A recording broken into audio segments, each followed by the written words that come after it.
नमस्कार। पिछले दिन हम लोग पढ़ रहे थे दर्पण की फोकस दूरी, जो दर्पण की वक्रता त्रिज्या कैपिटल R की आधी होती है। आज हम दर्पण के द्वारा जो प्रतिबिंब बनता है उसके आकार, वस्तु के आकार के बीच में संबंध और वस्तु की दर्पण से दूरी u, उसके द्वारा बने प्रतिबिंब की दूरी v और फोकस दूरी f के बीच में संबंध स्थापित करेंगे कि माना ये हमारा अवतल दर्पण,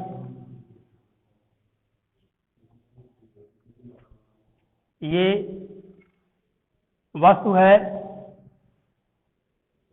पहले हम समांतरीकरण भेजते हैं और फोकस का ये गुण है कि मुख्य अक्ष के समांतर चलने वाली प्रकाश किरण परावर्तन के पश्चात मुख्य फोकस से होकर आती है।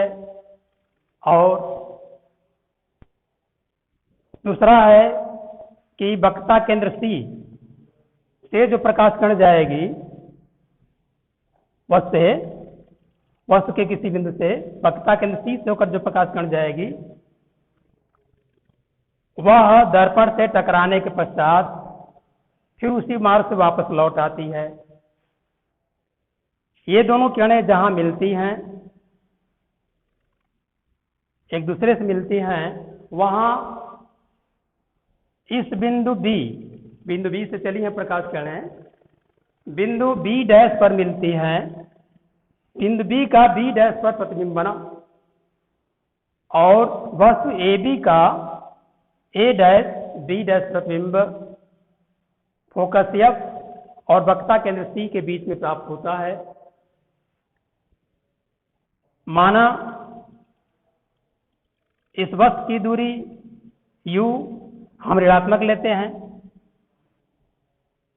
प्रतिबिंब की दूरी v यह भी ऋणात्मक है, इस दर्पण की फोकस दूरी f यह भी ऋणात्मक है।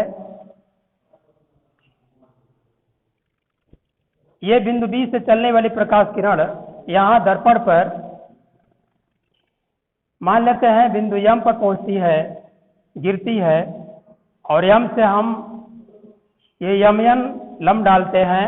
ये इसका ध्रुव है P, दर्पण का ध्रुव P है और बिंदु A से चलने वाली प्रकाश किरण ऐसे ध्रुव P से परावर्तन के पश्चात देखिए केंद्र C से होकर जा रही वक्रता केंद्र C से उसी मार्ग से वापस लौट आएगी। ये दर्पण पर लंबवत गिरेगी और उसी मार्ग से फिर वापस लौट आती है। तो A से चलने वाली प्रकाश किरण A डैश पर मिलती है, B से चलने वाली प्रकाश किरण B डैश पर मिलती है। इस प्रकार AB का प्रतिबिंब A dash B dash focus F और वक्रता केंद्र C के बीच में v दूरी पर प्राप्त होता है, ध्रुव P से v दूरी पर प्राप्त होता है। इस तरह से ध्यान दीजिए कि हाई समकोण त्रिभुज है या भी समकोण त्रिभुज है और ये शीर्षाभिमुख कोण है दोनों। इस तरह से यह त्रिभुज और यह त्रिभुज ABC और त्रिभुज A dash B dash C दोनों समरूप त्रिभुज हैं। त्रिभुज ABC समरूप त्रिभुज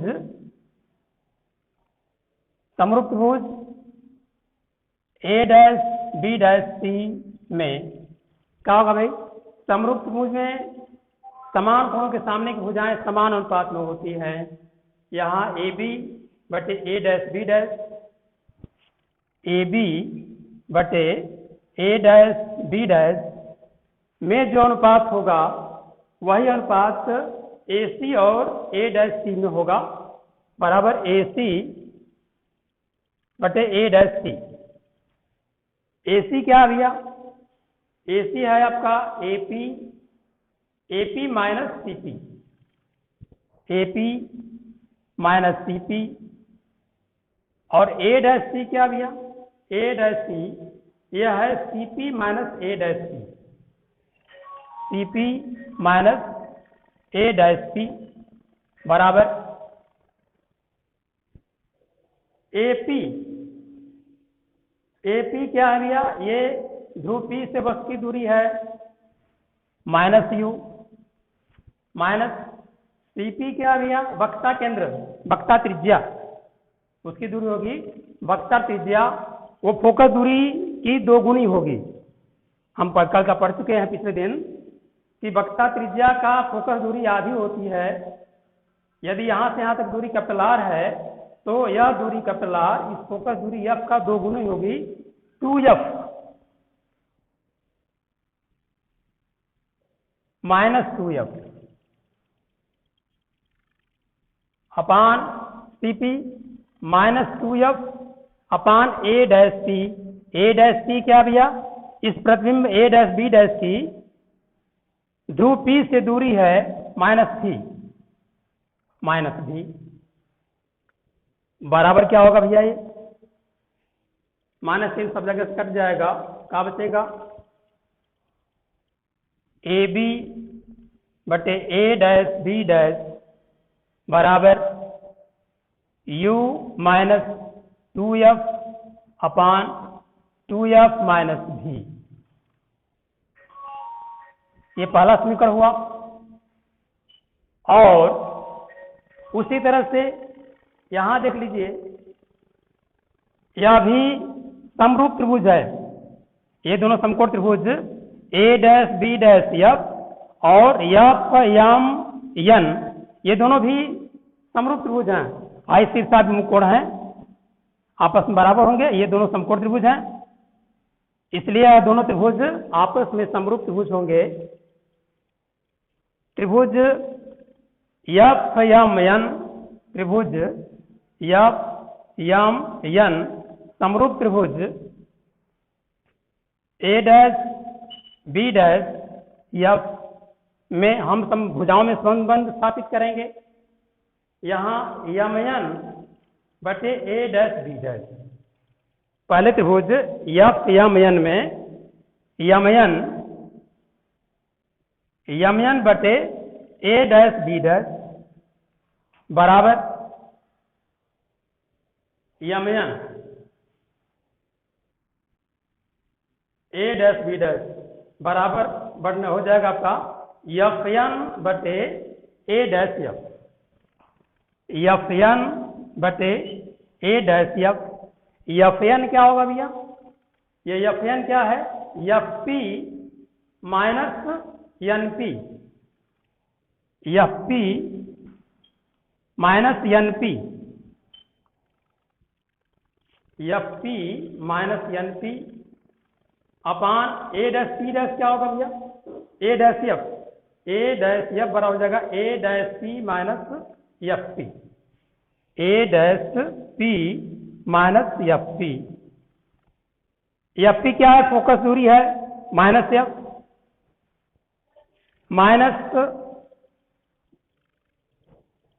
ध्यान दीजिए कि यदि वस्तु ए पी बहुत छोटी ली जाए, यह जो आपकी किरण है DM वो बहुत नज़दीक होगी, मुख्य अक्ष के नज़दीक होगी, और जैसे जैसे यह नज़दीक होती जाएगी बिंदु n P की ओर बढ़ता जाएगा, n टेंड्स टू P। तो छोटी वस्तु के लिए, छोटी वस्तु AB के लिए क्या हो जाएगा भैया, n tends to P, n P पर चला जाएगा, तब क्या हो जाएगा, तब हो जाएगा एम एन बटे एम एन क्या भैया देख लीजिए, एम एन यह समांतर किरण है, मुख्य अक्ष के समांतर है, AP के समांतर BM है, इसलिए इनके बीच की दूरी सदैव समान होगी, समान अंतर सदैव समान होगा। यदि यहाँ अंतर AB है, यहाँ भी अंतर AB के बराबर होगा एम एन, इसलिए हम एम एन के स्थान पर AB लिख देंगे, AB बटे ए डैश बी डैश बराबर, यहाँ n टेंड्स टू P हो जाएगा तो NP का मान टेंड्स टू 0 हो जाएगा, तब यह FP हो जाएगा, FP बटे A dash P minus F P मान रख देंगे। एफ पी क्या है भैया? एफ पी फोकस दूरी है, बिंदु एफ की फोकस की वो है minus F upon A dash C. A dash C Dhruv P से प्रतिबिंब की दूरी है माइनस भी, minus F P. F P आपका हो जाएगा माइनस एफ। फिर हम माइनस चिन्ह को ऊपर नीचे से काट लेते हैं, हो जाएगा आपका एफ अपान भी माइनस एफ। ये आपका द्वितीय समीकरण हो जाएगा। समीकरण 1 और 2 से देख रहे हैं यहाँ A B but A dash B dash, यहाँ भी A B but A dash B dash. यदि बायां पक्ष बराबर है तो दायां पक्ष भी बराबर होने चाहिए, इसलिए u समीकरण 1 व 2 से कहा पाएंगे भैया? ए बी बटे ए डैश बी डैश, ये हो जाएगा ए बी बटे ए डैश बी डैश बराबर u minus two F, u minus two F upon two F minus भी बराबर एफ माइनस भी माइनस एफ, एफ अपान भी माइनस एफ। हम तिर्यक गुणा कर देंगे, इनका तिर्यक गुणा कर देंगे आपस में। क्या हो जाएगा भैया? यहां हो जाएगा आर अथवा you v minus u F minus u f plus 2f वर्ग बराबर हो जाएगा, इसमें गुणा कर देंगे 2f वर्ग माइनस एफ भी। 2f वर्ग दोनों ओर से कट जाएगा, एफ भी यहां भी एफ भी है, ये भी दोनों आपस में कट जाएंगे। कहाँ बचेगा हमारा? बचेगा आर यू भी बराबर हो जाएगा u f plus v f. ये पक्षांतर कर देंगे, ये उधर चला जाएगा u f plus v f, हाई टू एफ स्क्वायर दोनों आपस में कट जाएंगे, भी एफ कट जाएंगे।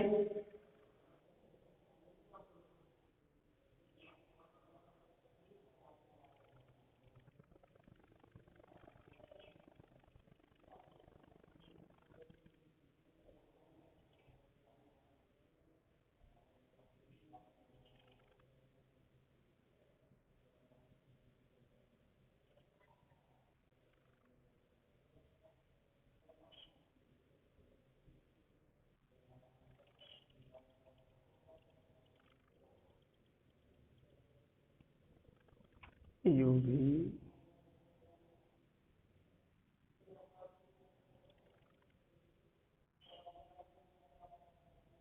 भी minus u f twice v f, twice v f, sorry twice v f, यहाँ माइनस भी एफ है, एक भी एफ कट जाएगा, एक भी एफ बचेगा। अब हम इसमें यू भी एफ से भाग दे देंगे दोनों पक्षों में, यू भी एफ से। यहाँ बचेगा 1 बटे एफ बराबर 1 बटे भी धन 1 बटे यू। यही हमारा परावर्तन का समीकरण है अवतल दर्पण के लिए। ऐसे ही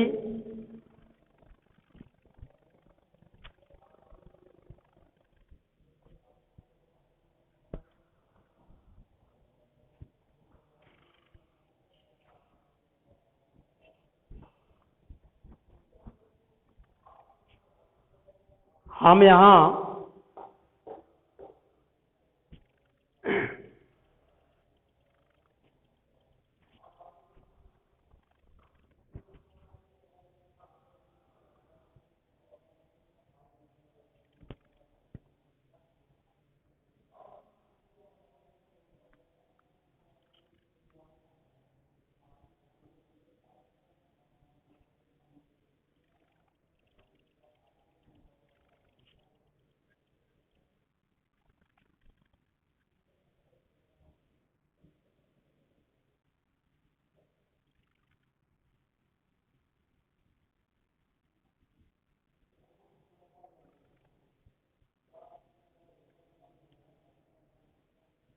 यहाँ अब हम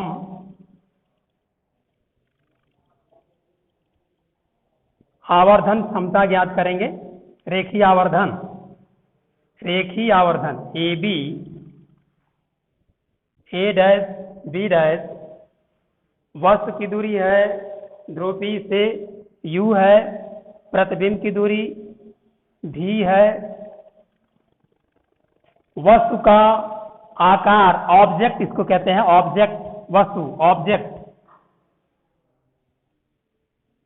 वस्तु का आकार O है और यहाँ प्रतिबिंब A डैश B डैश है, इसका आकार है I। प्रतिबिंब का आकार I, वस्तु का आकार O, इनके बीच में हम संबंध स्थापित करेंगे। रेखीय आवर्धन, इस गोलीय दर्पण ने इस वस्तु के आकार को कितना आवर्धित किया है, छोटा बड़ा जो बनाया है, उन्हीं के बीच के आवर्त हम अनुपात को, प्रतिबिंब के अनुपात और वस्तु के आकार के अनुपात को हम रेखीय आवर्धन कहते हैं, क्योंकि यहाँ रेखीय प्रतिबिंब बन रहा है। रेखीय प्रतिबिंब ए डैश बी डैश और ए बी के बीच हम संबंध स्थापित करेंगे। रेखीय आवर्धन, यम बराबर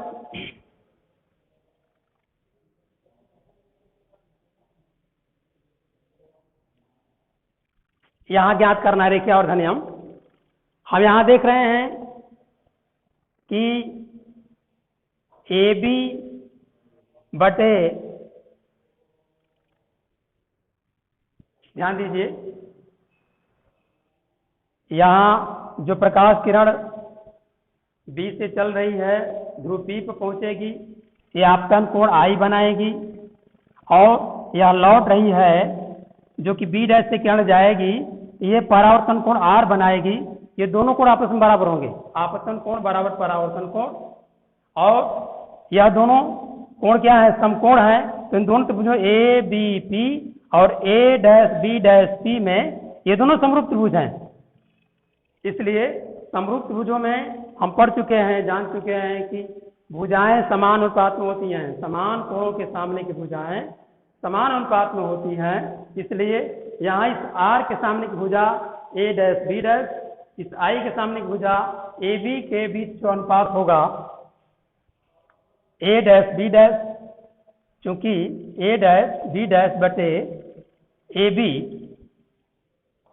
बराबर क्या हो जाएगा भैया, जो अनुपात ए डैश बी डैश और ए बी में होगा वही अनुपात ए डैश सी और ए पी में होगा।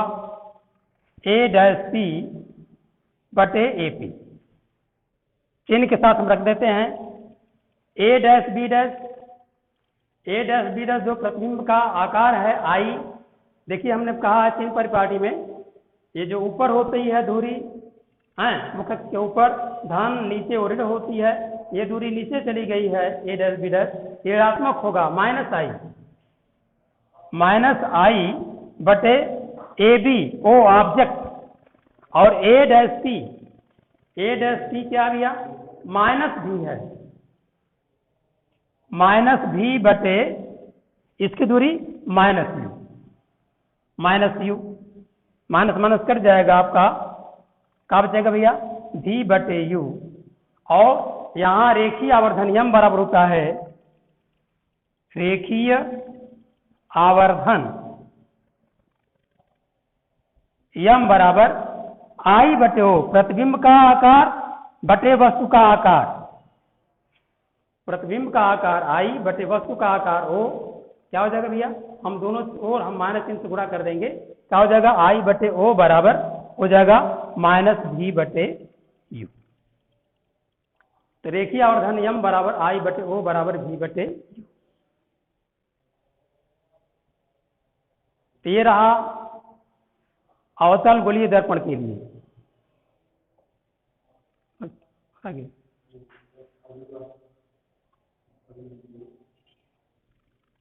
बंद करें, और फिर अगले दिन हम अवतल उत्तल दर्पण के संबंध में अध्ययन करेंगे, फोकस दूरी और इसी यूवी एफ के बीच में संबंध और रेखीय आवर्धन भी। तब तक के लिए आपको